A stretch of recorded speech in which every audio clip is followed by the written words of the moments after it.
Plate. Álvaro Damião está chegando com as informações do Galo. Estávamos juntos ontem na jornada, Damião. Como foi o dia seguinte? O que você sentiu no Atlético? Foi bom? Tudo sussa? Tá tranquilo? 1-1, bom resultado ou não?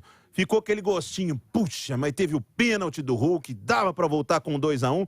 Como foi o day after do Galo? Boa noite, Damião. Boa noite, um abraço para você, Léo, Simões, Fiuza. Olha, é um misto de um bom resultado fora de casa, porque você decide em casa, precisa apenas vencer o jogo para se classificar. Com a frustração daqueles que tiveram as oportunidades e mais do que o seu adversário, o Atlético teve mais oportunidades, principalmente com uma cobrança de pênalti no último minuto de jogo praticamente. Então o Atlético teve mais oportunidade. Então fica um misto da frustração. Poderia ter saído com a vitória. E a gente sentiu isso, inclusive, na entrevista coletiva do Turco. Ele falava assim, claro que voltar para o Brasil com um resultado desse não é ruim. O Atlético está disputando um mata-mata. O que importa é se classificar para a próxima fase. Não é golear o adversário no mata-mata de Libertadores. Mas tinha tudo para ter vencido o jogo fora de casa. O Atlético fez por merecer, inclusive, essa vitória. Não pelo belo futebol que apresentou, mas pelas oportunidades que ele criou dentro da partida. Então foi esse misto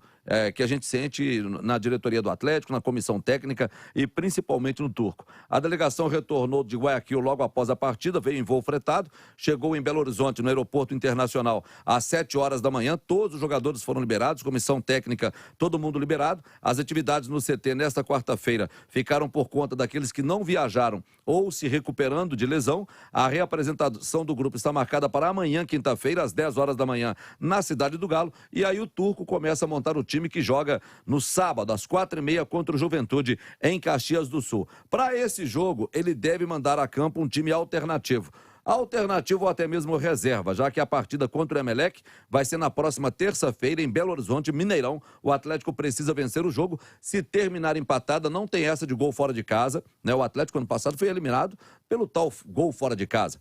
O Atlético empatou por 0-0 com o Palmeiras lá, empatou por 1-1 em Belo Horizonte e foi eliminado por esse gol fora de casa. Dessa vez não tem o gol fora de casa. Então qualquer empate leva a decisão para os pênaltis. Hoje eu já recebi mensagem de atleticanos, sabe, aqueles mais supersticiosos, mais pessimistas. Contra o Palmeiras o Hulk perdeu um pênalti, o time foi eliminado. Gente, tem comparação o Palmeiras com o time do Emelec. Você viu o que ele fez, o Hulk? O Hulk fez uma postagem hoje. O que aconteceu? O TNT Esportes, que é um dos sites mais reconhecidos mundo afora no que se refere a esporte, ele postou lá, falando que o Hulk não acertou nenhum pênalti em jogos de mata-mata em Libertadores. Foram 3 pênaltis e ele perdeu os 3. Ele perdeu com o Boca Juniors ano passado, perdeu com o Palmeiras ano passado e perdeu agora com o Emelec. Ele foi lá e colocou a postagem dele. Ele respondeu ao site. Falou, só perde quem bate. E se tiver outro, eu vou bater de novo. E tá certo, e tem que bater mesmo, e se concentrar, e treinar, e bater cada vez melhor, Hulk, mas é isso mesmo. Tem que bater mesmo, é o principal jogador do time. Ontem a gente brincava durante a transmissão, quem seria louco de pedir a bola pro Hulk, 45 minutos do segundo tempo, pênalti pro Atlético. Bateu mal, é verdade, bateu mal o pênalti ontem, mas, gente, o Atlético é muito, mas muito favorito para passar. Agora, é bom que leve muito a sério. Essa informação que traz o Álvaro Damião, Alexandre Simões, eu não gosto muito, né, de quando fica time reserva, até mesmo porque o Galo defende o título brasileiro, o Galo está na briga pelo título brasileiro, mas uma coisa me deixa contente quanto a isso, é que estão levando muito a sério esse jogo de volta, para não dar nenhuma margem para a zebra do Emelec e que os jogadores do Atlético entrem em campo para correr pra caramba, com espírito de jogo contra o Flamengo, com espírito de decisão. Porque este grupo que está sendo reforçado, daqui a pouco o Álvaro Damião pode trazer mais informação pra gente, inclusive do Pedrinho. Ontem, Simões, eu constatei que, eu que inclusive pego muito no pé do Turco, Simões, o elenco do Atlético está curto. Ontem, pro Turco mexer no time, quando ele passou o aperto, expulsão do Alan, ele não tinha um volante, não tinha o Castilho para colocar no jogo ali no meio do campo. Que ele podia colocar jogador de entrar numa Libertadores, era o Vargas ou o Sacha. O Atlético estava com um banco muito curto. Então é bom que trate esse jogo de volta com o Emelec com o devido tamanho, que a torcida vá, que o Mineirão entupido, para resolver no primeiro tempo, se der, porque em Libertadores não se brinca, Simões. Ô, Léo, sem dúvida nenhuma. Boa noite, Álvaro. a diferença técnica do Atlético para o Emelec é gigantesca. Né? É muito, muito grande. Sem contar que o Atlético vai jogar num Mineirão lotado.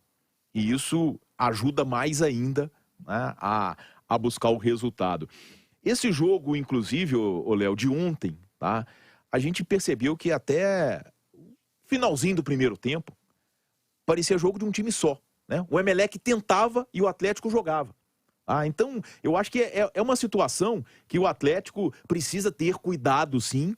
Tá? Mas eu falei hoje no Rádio Esportes, repito agora. O Atlético ser eliminado pelo Emelec, pelo tamanho do time que ele tem, eu acho que é um vexame até maior do que ter sido eliminado pelo Jorge Wilstermann em 2017. E eu não acredito que isso vá acontecer em hipótese alguma.